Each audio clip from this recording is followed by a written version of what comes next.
성경 말씀은 오늘 창세기 15장입니다. 창세기 15장 1절부터 마지막 21절까지의 말씀입니다.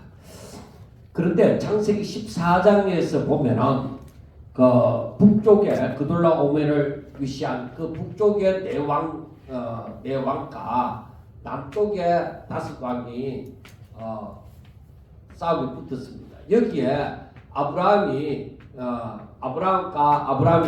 자기 집에서 길리운 자와 그리고 그와 함께하는 자들이 이 싸움에 개입이 되어져서 이 롯이 남쪽 그 다섯 왕 가운데 여기에 포함이 되어 있잖아요. 그러니까 이 남쪽 다섯 왕이 이 북쪽 네 왕 곁에 싸움에 진 것입니다. 그런데 이 아브라함이 여기에 개입이 되어져서 이 롯과 그의 빼앗겼던 그 모든 사람과 재물을 다시 찾아오게 되어졌습니다. 그런데 여기서 이 아브라함이 이 다시금 이 북쪽 네 왕이 힘이 강하단 말이에요. 그러니까 자기가 아무리 힘이 세다고 하더라도 인간적으로 볼 때에 이 북쪽 네 왕을 감당할 수가 없는 거예요. 그런데 하나님께서는 이 아브라함을 도우사, 그러니까 우리가 지난 시간에도 보았지만 하나님이 도우심으로 말미암아 아브라함이 승리를 했다는 것입니다. 그런데 아브라함의 그 사람의 입장에서 우리가 성경을 보면서 느끼는 것이, 사람의 입장에서는 아브라함이 그 보복에 대한 두려움을 얼마든지 가질 수가 있습니다. 우리가 엘리야와 같은 경우도 그 능력의 선지자 엘리야잖아요.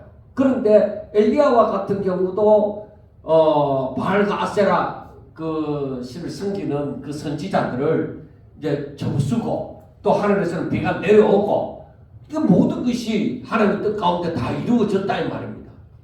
그런데 아방의 그 부인이 그 이세벨이 내가 꼭 널 잡아서 죽이리라, 그렇게 얘기하니까 엘리야가 두려움을 가지고서 도망을 가잖아요.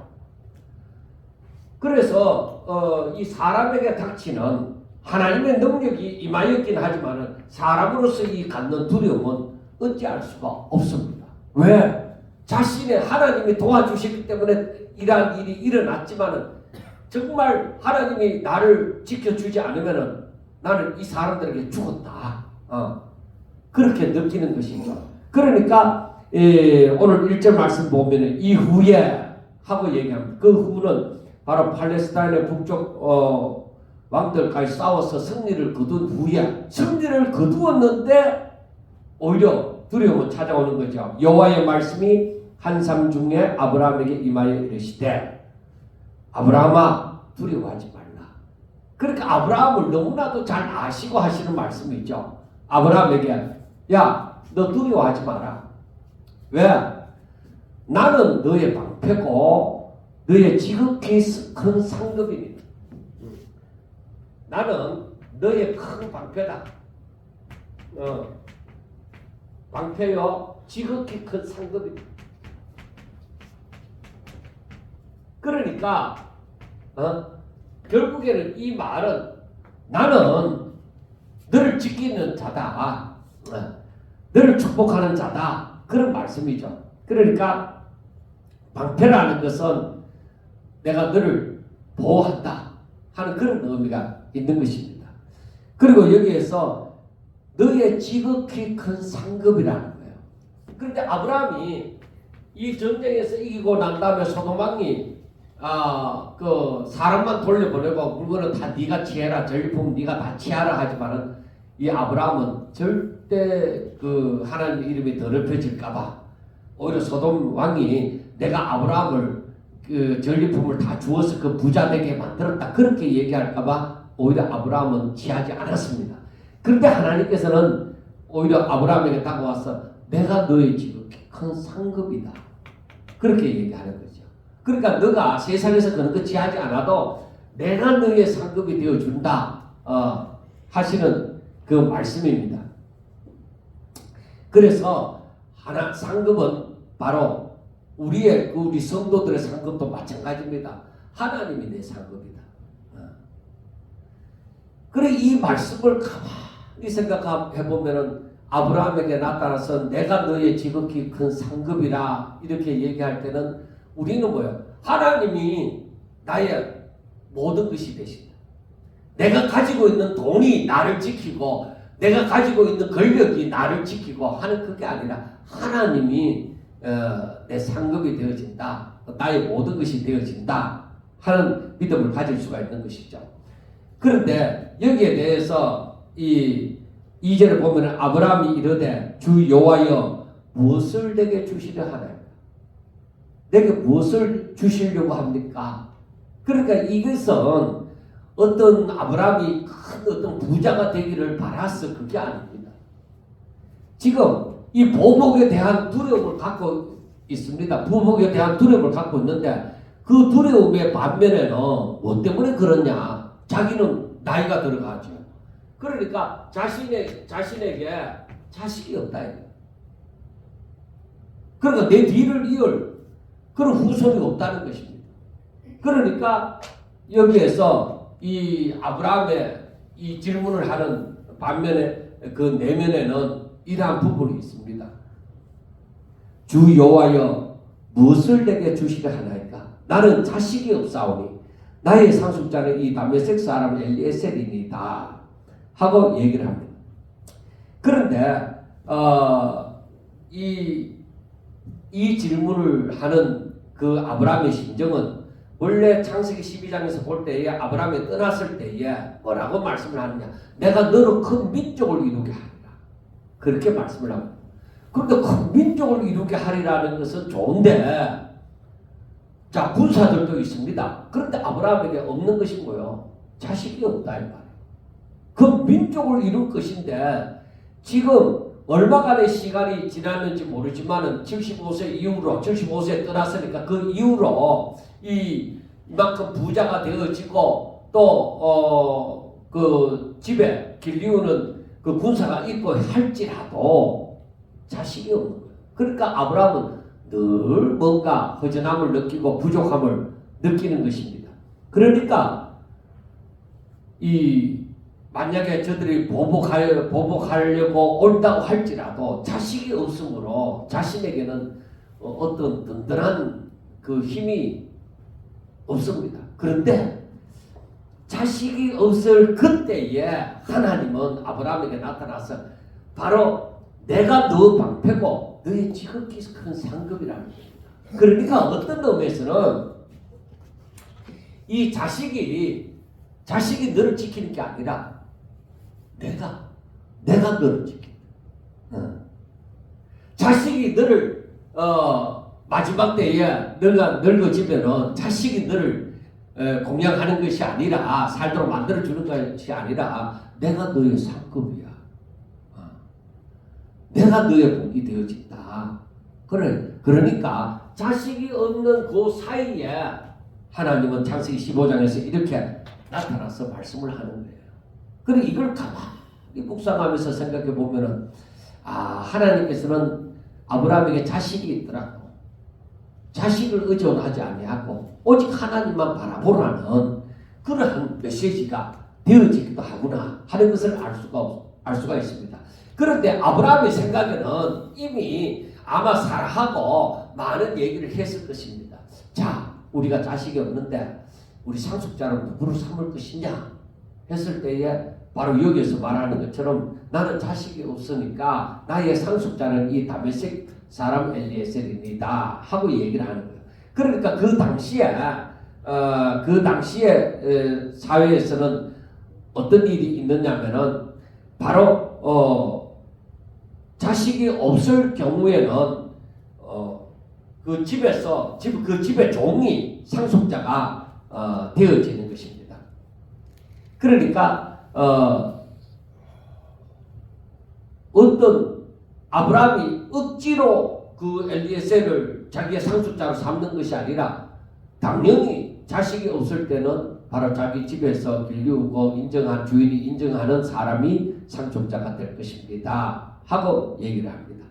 그리고 이것은 어떤 의미에서는 시간이 지나도 자식이 생기지 않음으로 말미암아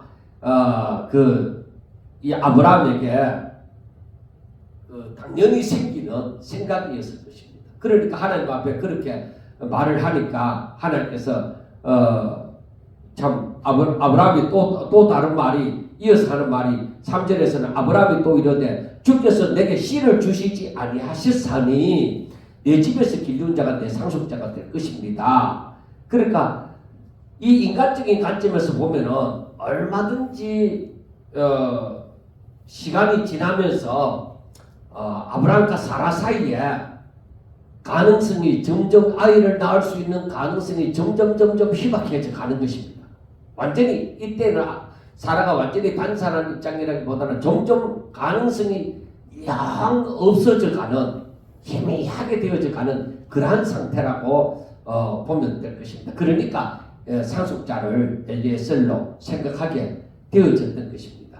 그러니까 여기에서 하나님이 나한테 씨를 주지 않았기 때문에 지금 이러한 일이 일어났습니다 하는 얘기입니다. 그러니까 아브라함이 하고 싶어서 엘리에셀을 상속자로 만들고 싶으니까 인정해 주세요 이게 아닙니다. 이게 아니고 오히려 어떤 의미에서는 한탄의 의미입니다. 그리고 나중에 하나님께서 이제 그 아브라함의 씨가 있으리라고 말씀을 할 때에 나중에 이제 창세기 16장에 들어가 보면은 하갈을 낳게 되잖아요. 하갈을 낳게 되어지는데 이 하갈을 낳는 것도 뭐예요? 뭔가 내 씨를 그러면 낳아야 되지 않느냐? 그러니까 사라가 나는 이제 가망이 없다. 나는 이제 가망이 없으니까 내 여종을 통해서 이 몸종도 내 소유니까 여종을 통해서 아이를 낳으면 되지 않겠느냐. 그래서 이스마엘이 탄생되어졌잖아요. 그런데 여기에서 보면은 4절에 여호와의 말씀이 그에게 이르시되 그 사람이 내 상속자가 아니라 너의 몸에서 날 자가 내 상속자가 되리라. 그러니까 얼마든지 이 말을 하갈을 통해서 나도 이 말씀이 맞다. 그렇게 인정이 되어질 수가 있는 것이죠. 가만히 생각해 보면 아브라함으로 말미암아 씨가 나오니까. 그러니까 이 아브라함을 통해서 내 몸에서 날 자가 내 상속자가 되리라 하니까 그러면 이스마엘이 얼마든지 이 하갈을 통해서 낳은 이스마엘이 얼마든지 상속자가 될 수 있는 것이 아닌가 하고 얼마든지 사람의 생각이 이렇게 사람이 불안하니까 이렇게 만들어요. 처음에는 엘리에셀이 상속자가 되리라 했다가 나중에 하갈을 통해서 이스마엘을 낳아놓고 이스마엘이 내 상속자가 되리라 했다가 하나님이 아니라는 거죠. 그래 이 과정을 가만히 보면서 사람이 불안하니까 별 생각을 다 할 수 있다는 거예요. 그러니까 얼마든지 하나님이 자식을 안 줬잖아. 안 줬기 때문에 우리 집에 길리운 자가 내 상속자가 되는 것이 맞잖아. 이 당시의 법으로 봐서는. 그러니까 엘리에셀이 상속자가 되리라고 얘기하고 또 내 몸에서 날 자라고 했으니까 그러면 하갈로 말미암아 이스마엘이 났으니까 이스마엘이 상속자가 될 수 있잖아. 사람은 이걸 보면서 사람은 얼마든지 불안할 경우에 합리적인 자기들의 생각으로 합리화를 시켜서 하나님의 말씀을 대신하는 하나님의 뜻을 제대로 알지 못하니까 이렇게 하나님의 말씀을 대신하는 대체 용품을 만드는 것입니다. 그래서 하나님께서는 분명하게 얘기하기를 내 몸에서 날 자가 내 상속자가 되리라 하고 얘기합니다. 그러니까 이 말은 우리들에게 너가 믿어라. 하나님께서는 뭐냐면은 그 믿음을 요구하시는 거예요. 믿어라. 네 몸에서 날 자가 상속자가 되어진다. 상속자에 대한 것을 믿으라고 얘기하는. 그런데 여기에서 우리가 믿음이라는 것을 우리가 한 번 더 항상 우리가 생각해야 되는 것이 의인은 믿음으로 살리라 하고 얘기하는 거예요. 그리고 이 믿음이 뭐냐? 믿음은 히브리서 11장에서 말하는 것처럼 11장 1절에서 말하는 것처럼 이 믿음은 내 눈에도 안 보이고 내 손에도 잡힐 게 없어요. 그러니까 사람이 생각할 때에 가능성 0%다. 그러니까 믿음이라는 것은 현실적으로 볼 때 가능성이 0%다. 가능성이 없다. 손에 잡힌 것도 없지. 눈에 보이는 것도 없지. 단지 여기에서 이 믿음은 하나님의 말씀만이.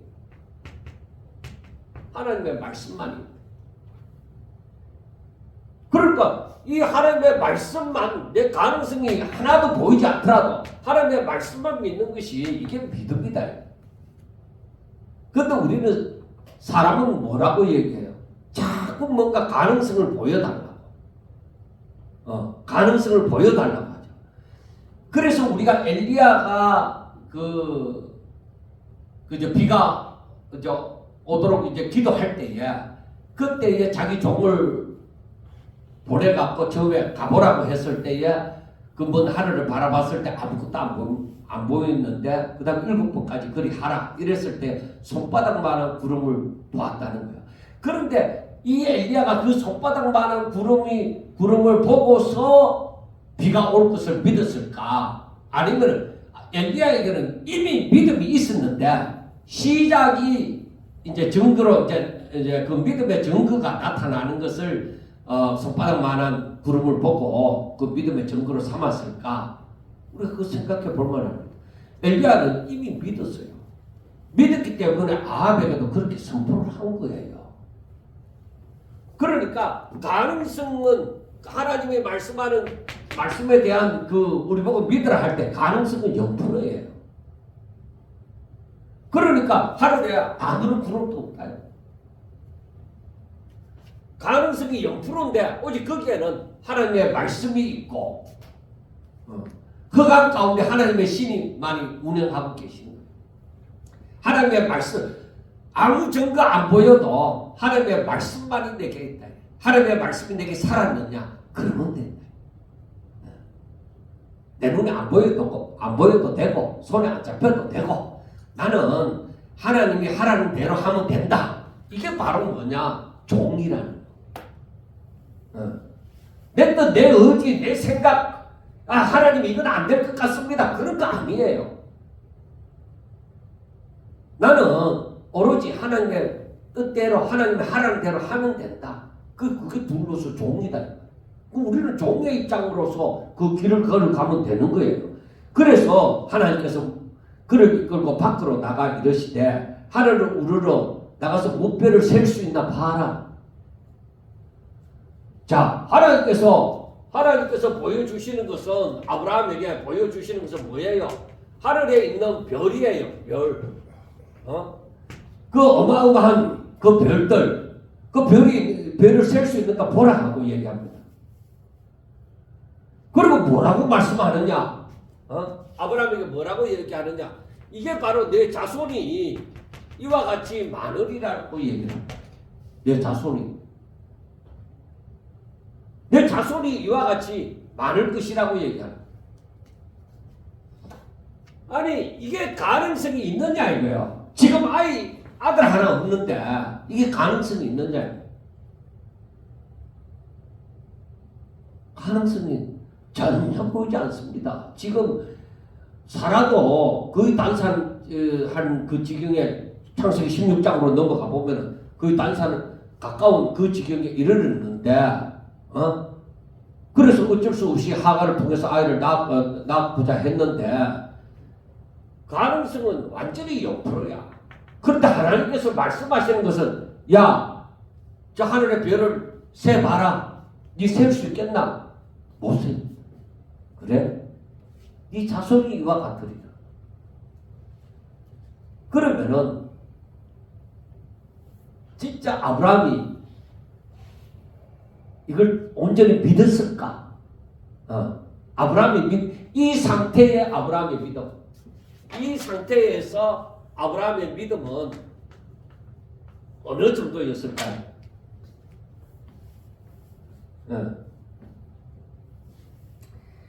우리가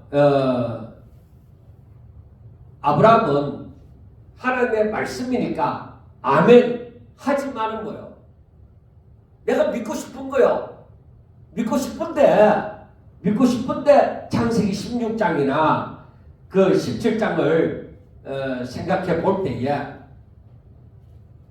아브라함의 믿음은 이거는 분명히 살아있는 믿음이지만은 이 믿음은 온전하지가 않다. 그러니까 이 말은 100% 내가 그대로 믿었다 이런 의미는 아니다. 분명히 씨는 믿음의 씨앗은 있는데 믿음의 씨는 있는데 성장하는 과정 속에 있다. 그러니까 안 믿는 건 아니야. 믿어요. 아브라함이 믿었습니다. 그러니까 믿으니까 이것을 하나님께서 의로 여기신다. 이걸 의로 여기십니다. 그러니까 우리가 믿음은 있는데 기도원과 같은 경우에 하나님을 믿어요. 하나님을 믿는데 이제 증거를 구하죠. 하나님, 이 양털에는 이슬이 내리고 땅은 마르게 해주세요. 그 다음에 땅에는 이슬이 내리고 양털은 마르게 해주세요. 이렇게 증거를 구하죠. 그래, 그게 뭐냐면은 믿음의 성장 과정 속이다. 내가 예수 믿는다고 해도 예수 믿는다고 해서 내가 완전한 자가 아니잖아요. 그러니까 씨가 심겨졌지. 사람으로 이제 아이가 이렇게 하고 태어났다고 해서 완전하게 그 사람의 구실을 하는 게 아니다 이 말이에요. 점점 불 기다가 나중에 좀 그런 말 하다가 나중에 이제 어른이 되어져 가는 그것처럼 이 믿음에도 이러한 성장 과정이 있는 것입니다. 그러니까 일단은 하나님을 믿고 무에서 유를 바라보도록 만드시는 거예요. 하나님께서는 이것이 바로 믿음이에요. 그래 아브라함을 이렇게 점점 하나님에 대한 확신. 그러니까 나중에는 아브라함의 믿음이 어떻게 되어져가요? 나중에는 아브라함이 창세기 19장에 거기에 가면은 아브라함이 이제 하나님의 천사가 나타나서 말을 할 때에 명년 이맘때에 너 안에 사라에게서 아들이 있겠다 말을 할 때는 그 장막 뒤에서 그 사람은 웃었단 말이에요. 왜 웃느냐 이거죠. 그래 그때는 막 두려움이 생기는 거야. 그러니까 아브라함이 믿음이 전혀 없는 것이 아니라 그 성장 과정 속에서 자라가는데 하나님의 말씀이 그대로 이렇게 되리라고 했을 때는 어떤 의미에서 온전히 100% 믿었다 그렇게는 볼 수가 없다. 우리가 이 아브라함의 그 신앙 성장을 볼 때에 100% 믿었다고는 볼 수가 없는 성장 그 믿기는 믿는데 바랄 뿐이다. 믿기는 믿는데 이게 바랄 뿐이다. 이게 제가 설명하기가 조금 애매하기도 합니다. 그래서 하나님께서 7절에 보면 뭐라고 말씀하느냐? 또 그에게 이르시되 나는 이 땅을 내게 주어 소유를 삼게 하려고 너를 갈대아인의 우르에서 이끌어낸 요한이라 하고 말씀을 합니다. 그러니까 하나님의 뜻을 얘기를 하는 거야. 야, 내가 너희들을 갈대아인의 우르에서 내가 너희들을 이끌어내어서 이 땅을 너희들에게 소유로 주려고 했다는 거야. 자, 그런데 이게 하나님의 뜻이에요. 이 땅을 주시려고 하는 하나님의 뜻이에요. 그런데 아브라함이 이걸 믿느냐는 거예요. 하나님의 말씀을 따라서 그 가나안까지 쫓아왔는데 아브라함은 이 말씀을 정말로 확신했을까? 그러니까 이 아브라함의 믿음이 처음부터 완전하여서 온전하게 믿고 처음부터 당연하게 믿고 하나도 의심하지 않았다. 이게 아닙니다. 항상 이 두렵고 떨림 가운데서 항상 하나님에게서 떠나지는 않았지만은 아브라함이 하나님에게서 떠나지는 않았지만은 자기 안에 사라로 인하여서 거짓말하게 되어지고 또 여기에서 이 보복 싸움에서 승리를 하였지만은 보복이 두려움으로 상속자에 대한 이 질문을 하게 되어지고 내게 자식을 줄 거냐 말 거냐 하는 그러한 질문을 하게 되어지는 것이죠. 그리고 하나님의 하늘의 별과 같이 네 자손이 많으리라 하니까 아브라함이 일단 아멘 하고 믿은 거죠. 그러니까 하나님께서 이를 그의 의로 여기셨다. 그러니까 우리가 믿음을 가지고 있으나 우리가 분명히 아멘으로 그 하나님의 말씀을 들었을 때는 믿음으로 우리가 받아들였어요. 그러면 이게 온전해야 되는 거야. 내가 여기서 의심이 없고 흔들리지 말아야 되는 거예요. 그러니까 아브라함이 하나님 앞에 묻는 것이죠. 자, 또 갈대아에서 이끌어낸 것을 또 말씀하시잖아요. 그러니까 아브라함이 뭐냐? 나에게 증거를 달라는 거죠. 무엇으로 내가 이걸 믿을까요? 그래, 아브라함이 믿음이 없었을까 아니라 나한테 확신을 좀 더 달라는 겁니다. 이거는 믿음이란 완벽한 확신의 상태가 아니라서 하나님과의 관계 속에서 이 신뢰하는 거, 성장해가는 그 과정임을 지금 여기서 보여주는 거예요. 그리고 아브라함의 연약한 믿음은 하나님의 자비와 긍휼로 이렇게 감싸 안아지는 거죠. 그러니까 아브라함의 믿음이 완전하기 때문에 하나님께서 그렇게 감싸주는 것이 아니라 인간의 연약함과 부족함과 못남을 다 하나님은 하시고 계세요. 그렇기 때문에 이 하나님의 품 안에서 떠나지만 않으면 계속적으로 자라나는 거예요. 그래서 여기서 보면은 아브라함의 질문이 주 여호와여 내가 이 땅을 소유로 받을 것을 무엇으로 알리까? 그래 이 질문을 보더라도 그 자손이 하늘의 별과 같이 많아지리라는 것을 내가 무엇으로 알릴까 하는 그 말이나 똑같은 거예요. 지금 아브라함의 믿음의 상태가 뭔가 증거를 구하는 거야. 사람이다 보니까. 그런데 하나님은 아브라함을 책망하지도 않았어요. 야 내가 말했는데 왜 못 믿느냐 이게 아니에요. 아브라함의 그 연약함을 사람의 연약함을 하나님은 다 아시고 계시기 때문에 그래서 이건 불신앙이 아니라 하나님과의 더 깊은 관계, 신뢰의 관계를 이루고자 하는 그 아브라함의 요구였죠. 그래서 하나님이 그 아브라함에게 말을 할 때 나를 위해서 3년 된 암소와 3년 된 암년소와 그리고 3년 된 순양과 산비둘기와 집부들기 새끼를 가지고 오너라 하고 얘기했죠. 그래 이것이 바로 뭐냐면은 이 당시 중동 시대에 중동에서 이루어지는 그 계약을 맺을 때에 그렇게 그 짐승을 쪼개고 그 가운데로 계약자가 지나감으로 말미암아 만약에 이 계약을 어길 시에는 이 짐승이 쪼개지는 것처럼 쪼개진다. 그러니까 그 계약을 철저하게 지킬 수 있도록 그렇게 하는 풍습이었습니다. 그러니까 그 시대의 문화도 그대로 사용을 해서 하나님께서는 이렇게 그 제물을 바치도록 그렇게 했죠. 그때에 하나님께서는 이 아브라함에게 나타나서 그 가운데 불로 그 17절에 보면 해가 져서 어두울 때에 연기 나는 화로가 보이며 타는 횃불이 쪼개 고기 사이로 지나더라. 그 하나님께서 뭐예요? 확실하다. 그리고 이 증거를 보여주신 거죠. 내 말이 확실하다.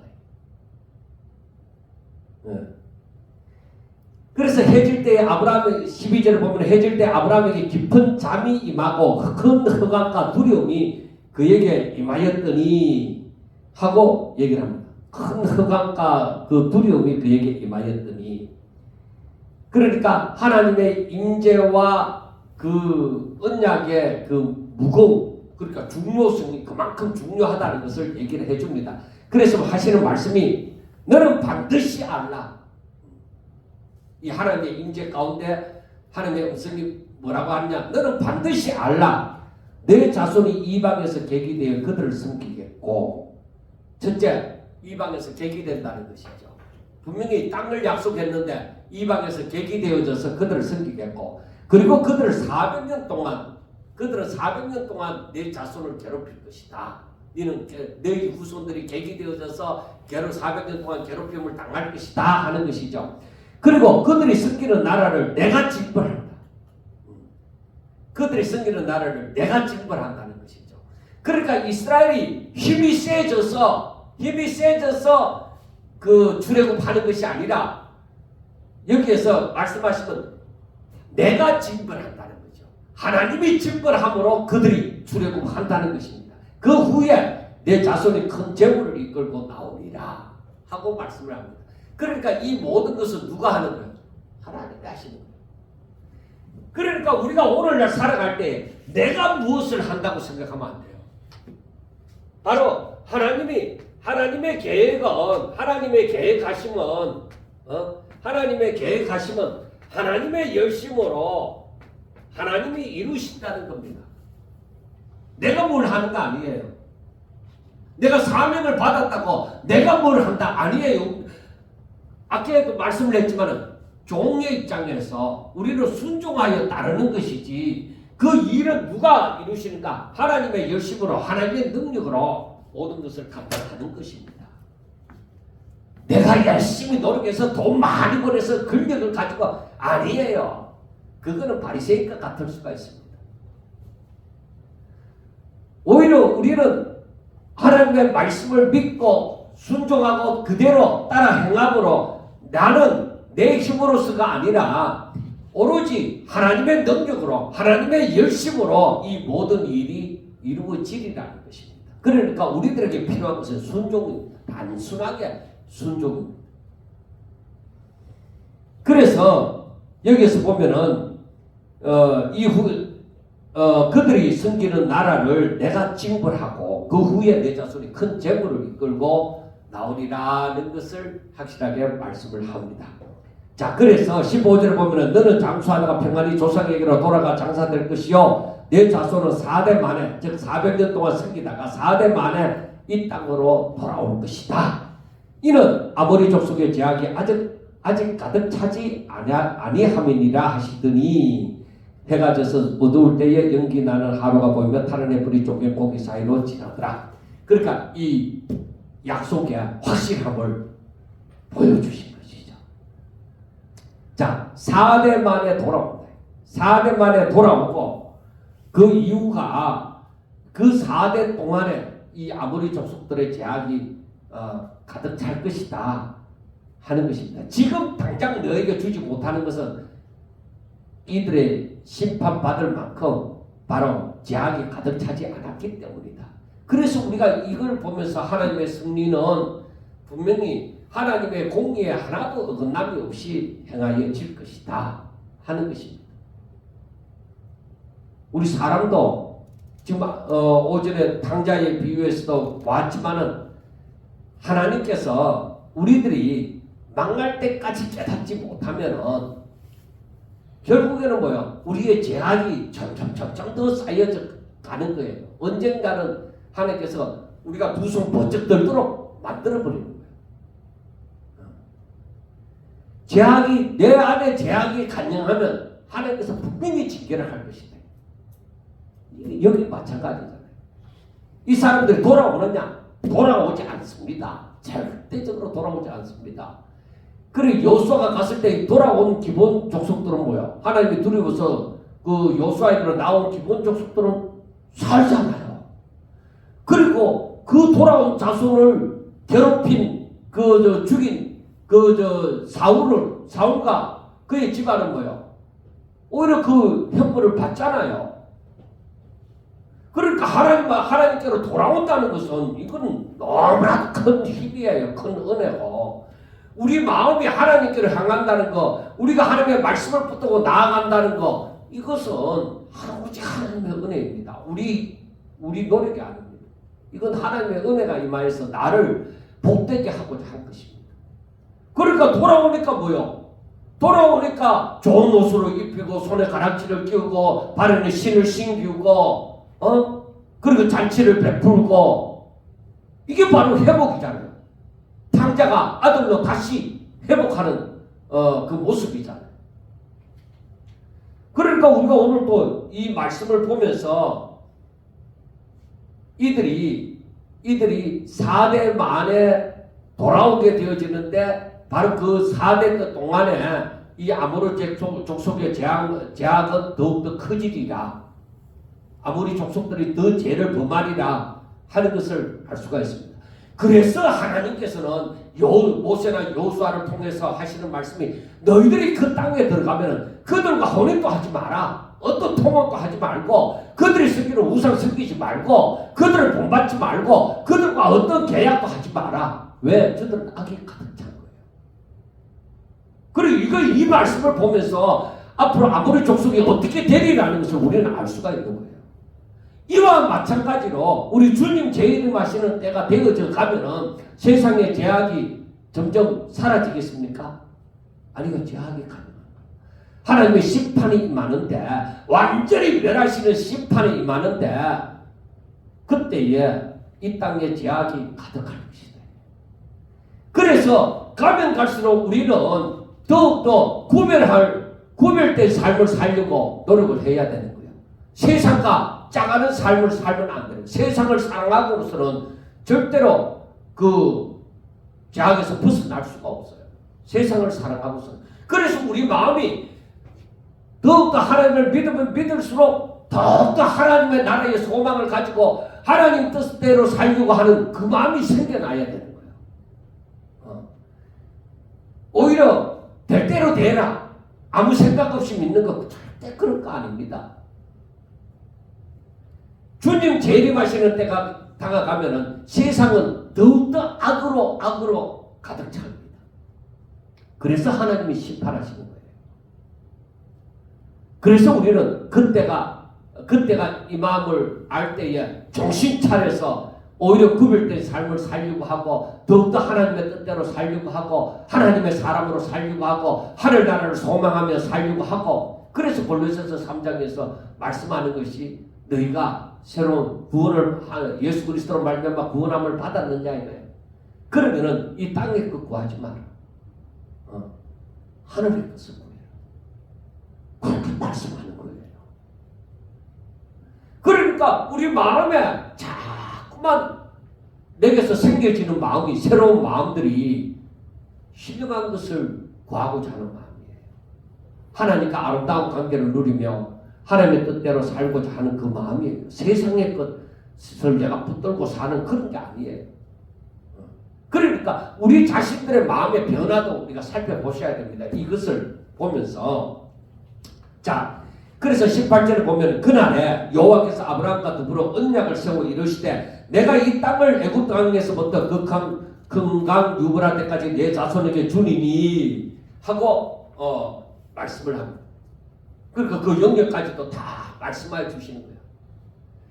그러니까 하나님의 약속은 저 지금 400년 뒤에 400몇십 년 뒤에 이루어질 일이지만은 하나님께서는 이 말씀하여 주심을 아브라함은 믿고 그 아들 이삭에게 또 그 아들 야곱에게 계속 이 말씀들이 전해져 내려가는 거예요. 아브라함이 믿었기 때문에 이걸 하나님이 앞으로 이렇게 하시리라고 말씀을 해주는 거예요. 우리가 오늘날 예수 그리스도의 재림을 확실하게 믿는다면 세상이 더욱 악하여질 것을 믿는다면 그러면 우리는 우리 후손들과 어떻게 얘기해요? 정신 차려 예수 믿어야 된다. 세상을 짝하면 안 된다. 세상을 의지하면 안 된다. 하는 것을 계속적으로 가르쳐 주셔야만 하는 거예요. 그들 또한 아브라함과 이삭과 야곱에서 그 12지파의 그 자손들에게 이 하나님의 약속이 계속적으로 물러가게 했는 것처럼 하나님은 어떻게 하든지 하나님은 그 약속이 명맥이 이어지도록 할 것입니다. 그런데 누가 그 약속을 확실하게 붙들고 사느냐, 그 약속의 증거는 믿는 자에게 나타나는 거예요. 그래서 이 창세기 15장을 보면서 하나님이 나의 방패요, 하나님의 나의 상급. 그래서 세상에서 누가 야 이 목사 걱정하지 마라, 내가 네 어떻게 해줄게, 아니요. 단순하게 그 말을 들었을 때는 의지도 됩니다. 그런데 그것은 수포로 돌아가요.